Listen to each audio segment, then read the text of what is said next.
Bonjour à tous et bienvenue dans ce nouvel associ. Aujourd'hui, nous allons vous présenter l'association Amalgame. Claude Franceschi, bonjour. Bonjour. Vous êtes donc le président de l'association Amalgame, c'est bien ça? Tout à fait, je suis le président. Alors, pour les téléspectateurs de Télépaèse, je vais vous demander un petit peu de vous présenter à eux et ensuite de présenter votre association. Alors, j'étais instituteur, donc j'ai enseigné de 2002 jusqu'à 2010 à Lourdes, et avant j'étais sur le continent. Et puis, ça c'est ma partie professionnelle. Et puis après, depuis que je suis à la retraite et déjà un petit peu avant, je suis le président de l'association Amalgame, qui est une association culturelle, qui intervient aussi dans les écoles. Et pourquoi avoir décidé, qu'est-ce qui vous a motivé pour la créer? Est-ce que c'est vous qui l'avez créée tout d'abord? Pas du tout. Elle a été créée en 2001 sur le continent à Brignoles par Amélie Raphaël. Le titre, c'est Amalgame, c'était pour réunir plusieurs artistes, quoi, hein, on va dire d'arts différents, pas que du théâtre ou pas que du conte, puisqu'il y avait de la danse et d'autres activités culturelles au départ. Et puis elle a été ramenée en Corse en 2006. Et quel est le but final aujourd'hui alors? Alors aujourd'hui, est-ce que vous êtes resté, je dirais, dans cette diversité d'activités ou vous n'avez qu'une activité principale? Non, il y a plus. Alors, il y a une activité principale quand même qui est au sein d'Amalgame, c'est l'atelier du conte. Donc là, c'est spécifique au conte. Et puis après, on a quand même une autre activité qui s'appelle En compagnie d'Amalgamar, où là, on fait à la fois du théâtre pour enfants, et puis il nous arrive, on va dire régulièrement, de travailler aussi en collaboration avec d'autres associations, compagnies. C'est pour ça donc que votre association a ces différentes appellations. Il y a même aussi l'atelier du conte. Voilà, l'atelier du conte, c'est spécifique au conte. En fait, le départ, c'est l'association Amalgame, et maintenant il y a deux volets à l'intérieur. Il y a le volet l'atelier du conte et le volet Amalgamar. D'un côté le conte et de l'autre côté les autres spectacles. Alors, on va démarrer donc par le conte. Qu'est-ce que vous proposez? Comment vous travaillez? Alors, et à qui vous vous adressez? Alors, on va commencer peut-être par la dernière question. À qui on s'adresse? En fait, le conte s'adresse à tout le monde. Il y a les enfants, où c'est quand même la prédilection, mais il y a aussi des contes pour les adolescents et des contes pour les adultes. Alors, pour les enfants et les ados, vous intervenez à quel endroit? Alors, on intervient où on nous appelle. Bon, souvent dans les écoles, dans les bibliothèques, mais il y a aussi... Pardon. Vous avez un agrément pour les écoles? On a un agrément éducation nationale à la fois pour l'association, ce qui nous permet de travailler dans les cadres des ateliers de pratique artistique d'éducation nationale. Et puis on a aussi les agréments individuels, chacun. Amélie a un agrément en théâtre et langue corse, et moi j'ai un agrément en conte. Alors comment vous travaillez en milieu scolaire? Quel support avez-vous? Alors, en milieu scolaire, soit quand on intervient dans le cadre d'ateliers de pratique artistique, en général ça dure une cinquantaine d'heures, d'attribuer. Alors là, c'est un travail en collaboration avec les enseignants et un travail de création, parce qu'à chaque fois, on essaie de créer une histoire avec les enfants. Donc, création de l'histoire et puis mise en scène de l'histoire avec jeu des enfants pour le spectacle à proposer à la fin des activités. Et vous faites des séances qui ont à peu près combien? Elles durent combien de temps à peu près? Alors, ça dépend. Ça peut être 1 heure et demie au maximum. Et ça, voilà. C'est pour les petites sections ou alors c'est pour les ados? Alors ça peut être pour les petits des maternelles, pour les écoles primaires, pour les collèges et pour les lycées. Est-ce que vous arrivez à avoir, on va dire, à captiver l'attention de la même manière chez les petits que chez les ados, on va dire, qui sont un peu plus désinvoltes? Pas du tout. C'est pas du tout pareil. Comment vous travaillez à ce moment-là? On va dire qu'au niveau des écoles primaires et maternelles, donc c'est beaucoup plus simple, on va dire, d'arriver à les contacter, ils sont plus assidus, ils sont plus dans les histoires. Et puis le fait qu'il y ait l'enseignant aussi qui prenne part quelquefois aux histoires, ça aide beaucoup. Et puis on va dire qu'avec l'habitude qu'on a de travailler dans les écoles primaires, c'est pas un souci. Avec les ados, c'est plus embêtant parce qu'il y a le recul de l'ado par rapport à l'image qu'il a de lui-même. Voilà. Des fois ça passe très bien, ça arrive, et puis des fois c'est un petit peu plus difficile. Oui, à les canaliser, ça... C'est pas tellement à les canaliser, c'est à les faire participer, on va dire, spontanément. Est-ce que c'est parce que c'est l'ado, il est un peu plus pudique, plus réticent? Sûrement, oui. Vous sûrement. pensez Et puis, il y a aussi le fait que le conte ou le théâtre, c'est pour les petits, quoi. Voilà. Alors qu'on leur explique... Et à la finalité, qu'est-ce ils en ressentent? Eh bien, on va dire que les 3/4 sont agréablement surpris hein, d'avoir participé, d'avoir atteint un but, de s'être exprimé, et puis d'avoir appris aussi sur le conte. Alors à ce jour, vous avez combien d'existence en Corse? En Corse, 9 ans. 9 ans. L'an prochain, 10 ans. Et vous vous êtes déplacé sur quel secteur? Puisque là, vous venez de Bastia. Est-ce que vous êtes déjà déplacé en Balagne? Oui, on est venu en Balagne plusieurs fois. Donc, dans le cadre, quelquefois, comment ça s'appelle, dans le cadre des fêtes de Noël, pour des spectacles dans les écoles. On était à Lumio, à Galéria 2 fois. Ensuite, on est venu aussi pour Katia Stolfi, quand elle avait fait une exposition au Spazio, je crois il y a 2 ans, pour le Land Art. Et puis on est allé à Santa Reparata di Balagne. Et puis bien entendu, ça fait 6 ans qu'on est aussi au festival Conte Ami à Belgodère. Voilà pour la Balagne. Comment je dirais, comment les gens viennent à vous? Est-ce que c'est vous qui avez fait une publicité ou c'est par le bouche à oreille qu'on vous contacte? Alors, au début, c'était les publicités. En 2006, on ne nous connaissait pas, donc on a démarré en démarchant les écoles, les bibliothèques ou les municipalités, en envoyant notre publicité. Et maintenant, on nous appelle. Voilà. Donc une satisfaction. Une satisfaction, bien sûr. Hein. On ne va pas dire non. Hein. Alors, on a parlé on va dire, du milieu scolaire, donc des petits, des ados. Les adultes, vous allez les séduire comment? Alors, les adultes, on va les séduire avec les histoires que l'on apporte. Et en général, quand on raconte aux adultes, soit c'est un public, on va dire, si on va dans les festivals de contes, c'est un public qui est acquis au conte. Donc, ce ne sont pas les mêmes histoires que lorsqu'on va voir des adultes dans des mairies ou si on est invité par une association dont les histoires ne sont pas les mêmes. Et c'est déjà un public qui est déjà vraiment amateur de contes? Pas forcément, non, puisqu'il y en a beaucoup qui découvrent le conte à cette occasion-là, d'un premier spectacle. Est-ce que ce sont toujours, surtout pour les enfants, des contes que vous allez construire ou ça arrive que vous preniez des contes qui existent depuis des décennies qui reviennent dans vos spectacles? Ou c'est simple, ou c'est toujours vraiment quelque chose que vous avez construit vous-même avec les enfants? Non, alors c'est différent. Si on fait un atelier de pratique artistique, un atelier qui est sur l'année scolaire, on va dire sur 4 ou 5 mois, là on essaie de créer une histoire originale ou de détourner certains contes, par exemple Le Petit Chaperon Rouge, ce qui est en train de se faire à ce moment avec l'école de Fouriane, en bilingue, avec le groupe opératoire. Ça, c'est dans le cadre des ateliers de pratique artistique. Mais lorsqu'on a des spectacles, ça, c'est différent, ce sont les nôtres, aussi bien au niveau théâtral qu'au niveau conte. Et vous parliez justement de la langue corse, je voulais y venir. Vous intervenez dans tous les établissements scolaires en langue corse, ou certains plus que d'autres? On intervient où on nous demande. Et puis, dans les contes bilingues que l'on a, il n'y a pas que la langue corse. Hein, il y a donc le français et le corse. Et on tient à préciser à chaque fois que ce n'est pas la traduction de ce qui a été dit avant que l'on fait en français. Les deux langues se mêlent à l'histoire. Et ça marche, puisqu'on le fait aussi sur le continent. Hein. C'est pas du copier-coller, quoi. C'est pas du copier-coller, c'est pas je raconte en français puis je traduis en corse ou le contraire. Non. Les deux langues vont dans l'histoire. C'est suffisamment, on va dire, simple et puis clair de façon à ce que ça ne perturbe personne. Et puis ça nous permet à l'extérieur, c'est-à-dire sur le continent, de faire voir que la langue corse est aussi une langue qu'on utilise. Puisqu'on va y revenir, que vous exportez aussi vos spectacles. Je voudrais vous demander, finalement, au fil du temps où vous travaillez donc dans les établissements scolaires, pour vous, quel intérêt pédagogique a le conte pour l'enfant? Alors là, je suis bien placé pour y répondre, puisque j'étais enseignant pendant 40 années. La question. On va dire que c'est un cadeau pour l'enseignant. Le fait de pouvoir inventer une histoire ou de raconter des histoires. Parce que ça ne se raconte pas n'importe comment. Hein, je veux dire.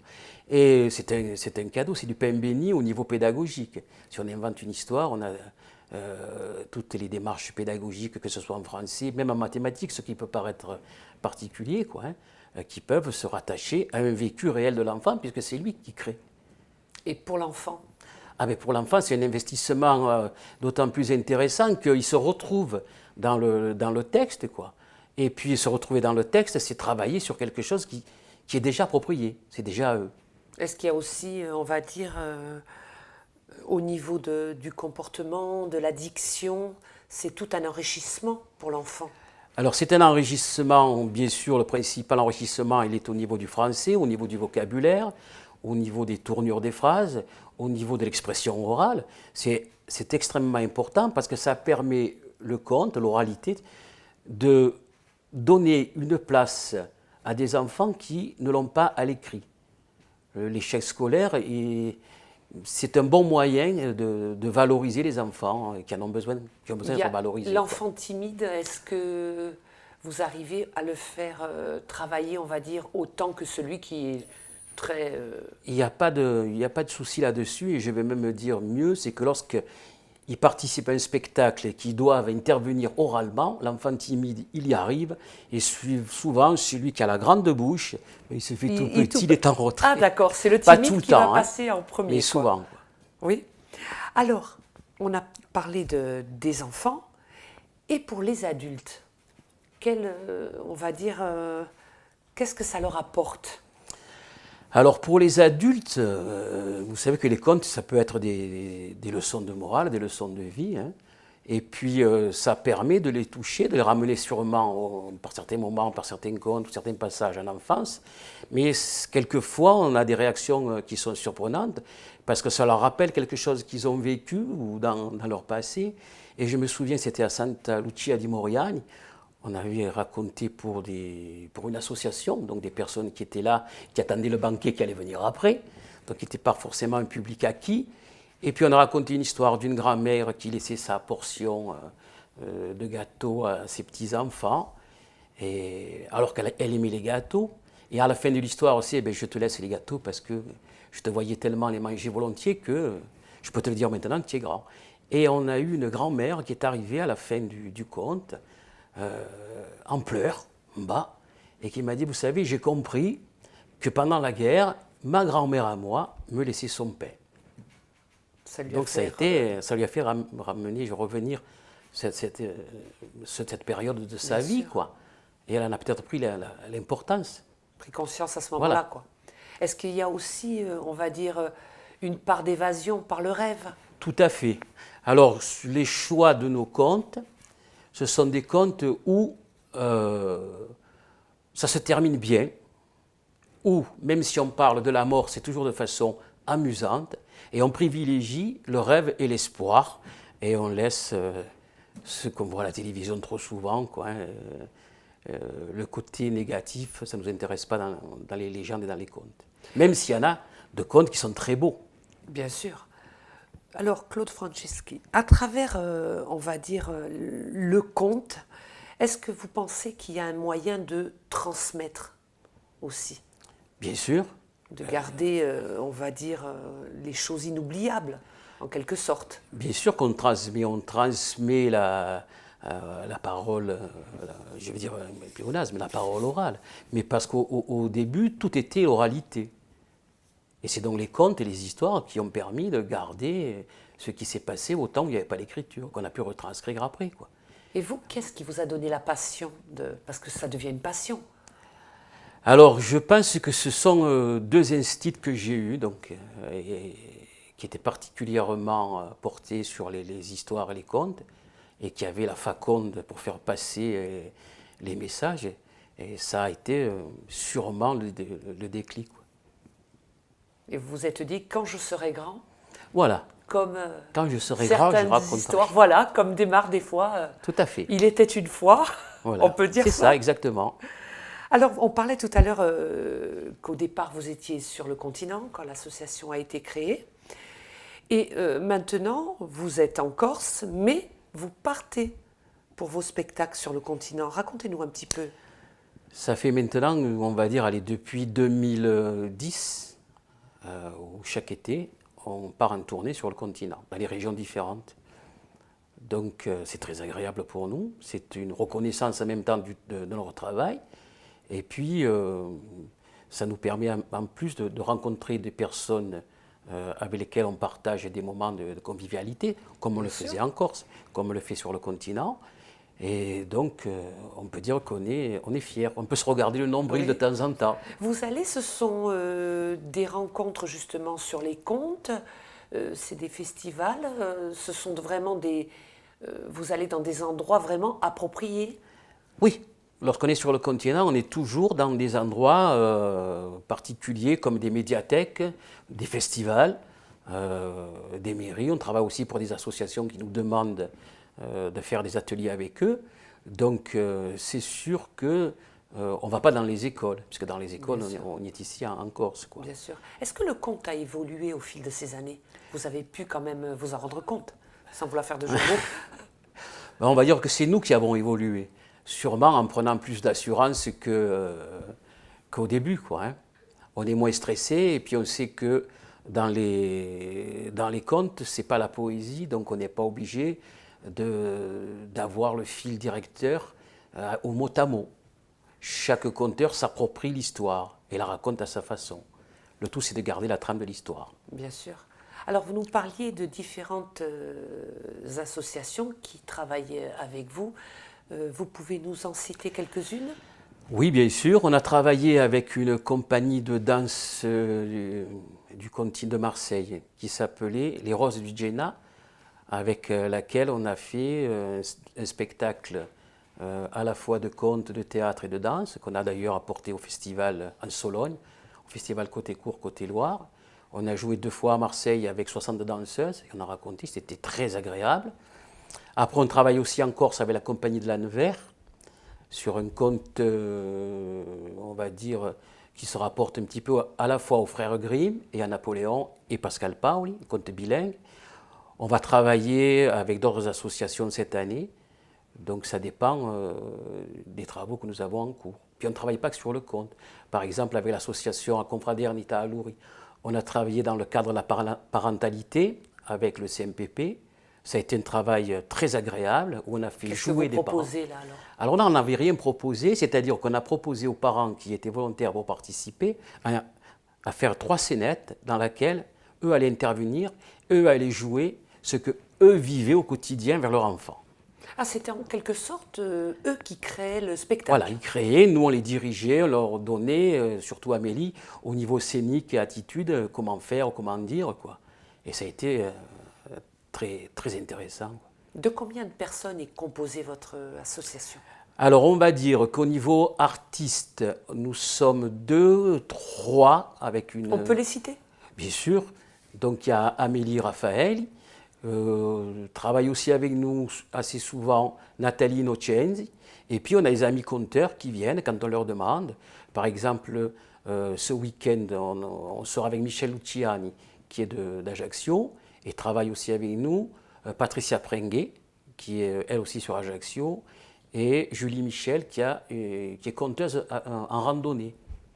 Donc elle fait des randonnées et elle raconte. On a fait une formation avec elle, on l'a formée, on va dire,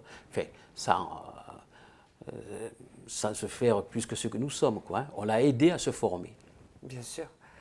Alors, il y a une chose aussi, on va dire une autre corde à votre arc, je crois bien que vous faites aussi des veillées.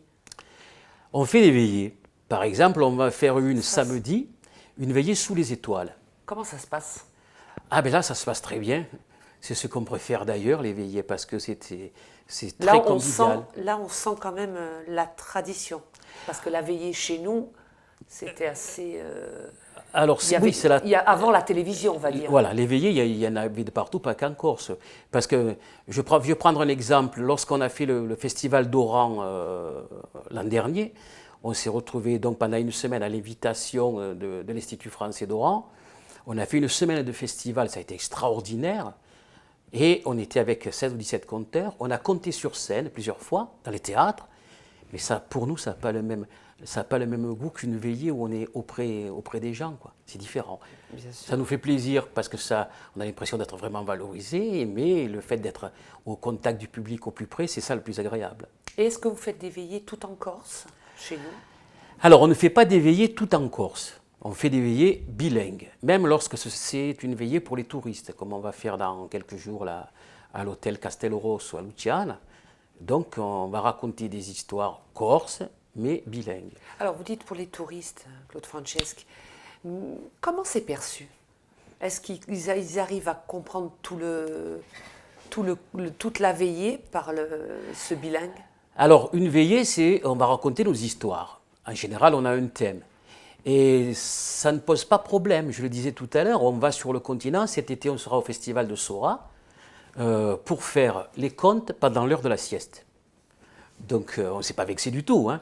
On leur a dit qu'on connaît plein d'histoires à dormir debout, donc il n'y a pas de souci, on va tenir le coup. Mais ça sera des contes bilingues aussi. Les personnes qui nous demandent le savent. D'accord. Donc ça ne gêne pas, non, il n'y a pas de souci, il n'y a pas de mots trop difficiles. Et puis je pense que les histoires que l'on choisit, et le fait de les raconter à deux, ça permet la compréhension de l'histoire, sans gros souci. Bien sûr.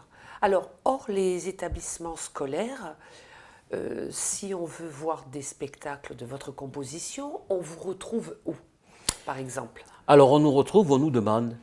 C'est-à-dire dans les médiathèques, les bibliothèques, chez vous si vous voulez, hein, on vient raconter, il n'y a pas de souci. Voilà, ça je voulais vous demander, j'ai pu vous lire que vous vous déplacez, on va dire, pour faire des spectacles dans l'intimité, oui, en quelque sorte.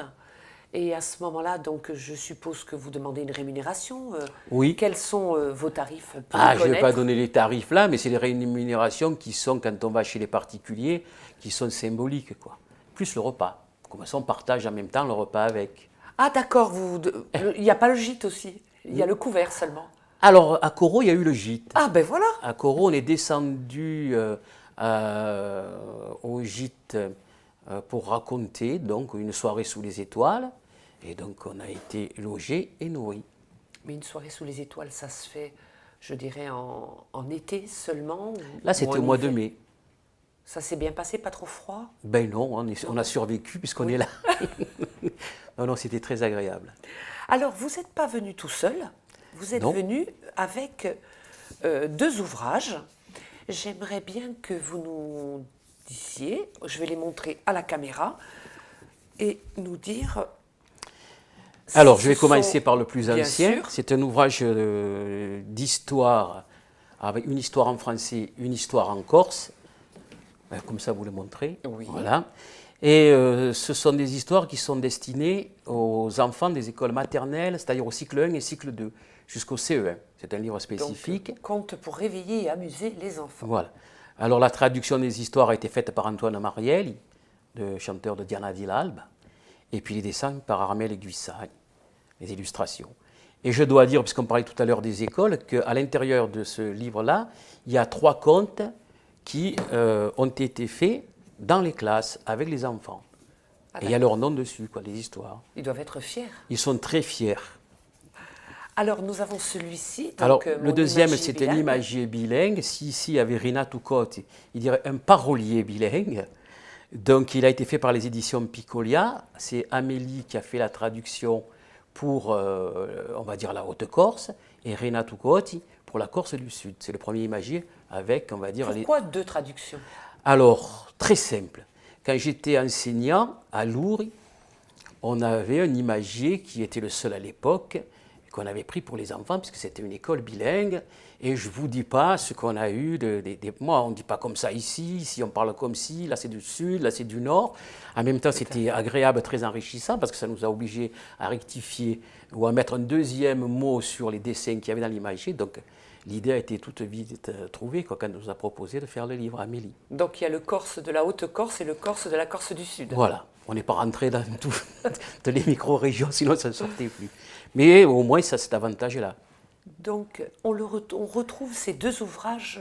Alors, l'imagier, on le trouve, je pense, dans toutes les librairies. Hein, d'ailleurs, il va être réédité puisque la première édition est quasiment épuisée. On va voir Est-ce qu'il va y avoir une suite ou... Pour le moment, c'est l'imagier réédité, c'est tout ce qui va se passer. D'accord. Voilà. Et l'autre, non, je pense qu'on ne le trouve plus. Je pense qu'il a dû être épuisé puisqu'il a quand même 2 ans. Et il y avait eu 1000 exemplaires de tirés avec une très bonne critique.